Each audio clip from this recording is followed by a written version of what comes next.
મિત્રો, તમે ચતુરાઈની ઘણી બધી લોકવાર્તાઓ સાંભળી હશે અને આવી જ એક વાત છે, એનું નામ છે 5 દાણા. મિત્રો, જો તમે 90ની સાલ આજુબાજુ પ્રાથમિક શાળામાં ભણતા હોવ તો આ વાત તમે જરૂરથી ગુજરાતીના પાઠ્યપુસ્તકમાં સાંભળી હશે. આની સાથે હાલના સમયમાં પણ આ વાર્તા છે એ ગુજરાતીના પાઠ્યપુસ્તકમાં જોવા મળે છે. ધનપાલ શેઠનું નામ દૂર દૂર સુધી જાણીતું હતું. દેશાવરની સાથે એમનો વેપાર ચાલતો. એમને આંગણે લક્ષ્મીની છોડો ઉછળતી. ઘરમાં ખર્ચતા ખૂટે નહીં એટલું ધન હતું. આમ છતાંય શેઠ ગણતરીવાળા હતા. એ સમજતા હતા કે ઘરની રાણી આવડતવાળી ન હોય તો ઢળક ધન પણ ખૂટી જાય. શેઠને 4 દીકરા. દીકરાની 4 વહુઓ હતી. દીકરા તો જીવ પરોવીને વેપાર ધંધામાં પડી ગયા હતા. એમની હોશિયારી અને સમજદારીથી શેઠને સંતોષ હતો, પણ દીકરાની વહુઓ ચાલાક અને ઘર રખું છે કે નહીં એ જાણવાની શેઠને તીવ્ર ઈચ્છા થઈ. એમનું પારખું કરવા માટે શેઠે એક યુક્તિ વિચારી કાઢી. એક દિવસ શેઠે 4 વહુઓને બોલાવી અને કહ્યું, બેટા, હું આજે તમને દરેકને ડાંગરના 5 દાણા આપું છું. કોઈક વાર એ દાણા હું તમારી પાસેથી પાછા માંગીશ, માટે એ દાણા જતન કરીને હાચવી રાખજો. એટલું કહી એમણે દરેક વહુને 5 દાણા આપી અને વિદાય કરી. વહુઓ દાણા લઈ હસતી હસતી ચાલી ગઈ.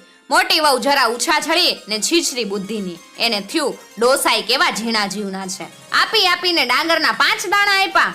એમ વિચારી દાણા બારી બાર ફેંકી દઈ એ નિરાતે સૂઈ ગઈ. સસરાજીની વાતનો મર્મ એ સમજી શકી નહીં. બીજા છોકરાની વહુ જરાક લાગણીવાળી પણ લહેરી હતી. એને થયું કે સસરાજીએ ભલે 5 દાણા આપ્યા, એ તો એમની પ્રસાદી ગણાય. એને મામૂલી ચીજ ગણી ફેંકી ન દેવાય. પાછા માગશે ત્યારે જોયું જશે. કોઠીમાંથી કાઢીને બીજા દાણા આપતા શી વાર લાગવાની છે, એવો વિચાર કરતી દાણા ફોલી અને કણ ખાઈ ગઈ. એને પણ સસરાજીની વાતનો મર્મ ન સમજાયો.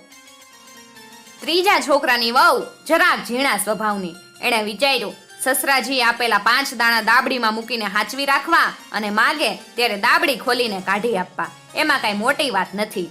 એમ વિચાર કરી એણે દાણાને દાબડીમાં મૂકી અને હંગરી રાખ્યા. ત્રીજી વહુ પણ શેઠની વાતનો મર્મ સમજી શકી નહીં. સૌથી નાના દીકરાની વહુ ચતુર ને સમજુ. એને થયું, સસરાજીની વાતમાં કાંઈક ઊંડો મર્મ હોવો જોઈએ. આ દાણા હંગરી રાખવા એ વાત તો સાચી, પણ હંગરેલા દાણા વખત જતા બગડી જાય. એના કરતા એ દાણા ખેતરમાં વવરાવી દઉં તો કેવું? કણમાંથી મણ થતા અનાજને કેટલી વાર, અને સસરાજીને પણ એ જરૂર ગમી જશે. આમ વિચાર કરી એણે એ 5 દાણા પોતાના પિયરમાં મોકલાવી દીધા અને ત્યાં વવરાવ્યા. 1 સાલ થઈ ગઈ, બીજી સાલ ગઈ, પાક તો ગયો ને વહુ એને ફરી ફરી વવરાવતી ગઈ. આ રીતે પેલા દાણા વધતા જ ગયા. પેલી 3 મોટી વહુઓ તો આ દાણાની વાત પણ ભૂલી ગઈ હતી, પણ ચોથી વહુને તો આ વાત હર હંમેશ યાદ રહેતી. પછી એક દિવસ શેઠે 4 વહુઓને બોલાવી અને કીધું, વહુ બેટા, ડાંગરના પેલા 5 દાણા પાછા આપો. પેલી 2 વહુઓ કે, એ દાણા તો ઈ જ દાડે પૂરા થઈ ગયા, હવે એ દાણા ક્યાંથી લાવી? કયો તો કોઠીમાંથી 5 દાણા લાવી દઈએ.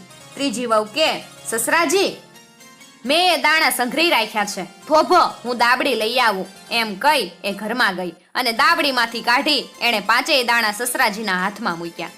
નાની વહુ આ બધું જોતી જોતી ધીમું હસતી હતી. શેઠે કહ્યું, દીકરા, તું કેમ કઈ બોલતી નથી? જા, તારા દાણા લઈ આવ. કેમ, લાવી શકીશ ને? એણે કહ્યું, સસરાજી, એ દાણા લાવવા માટે આપને મારે પિયર ગાડા મોકલવા પડશે. આજે હવે એ દાણા 5 નથી રહ્યા, એ વધીને ગાડા ભરાય એટલા થઈ ગયા છે.